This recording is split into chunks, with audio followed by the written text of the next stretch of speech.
شروع اللہ کے نام سے جو بڑا مہربان نہایت رحم والا ہے۔ اس دنیا کا مالک و خالق اللہ رب العزت ہے۔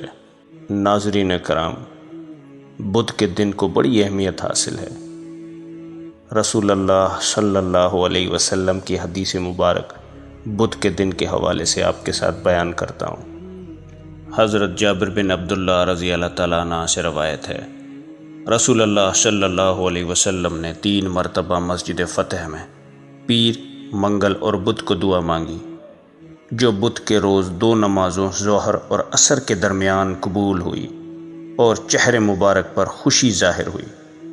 حضرت جابر بن عبداللہ مزید فرماتے ہیں، اور جب بھی مجھ پر کوئی مشکل مرحلہ آتا، میں نے بدھ کے دن اسی وقت میں ظہر اور عصر کے درمیان دعا کی، ہر بار میری دعا قبول ہوئی اور مجھے پتہ چل گیا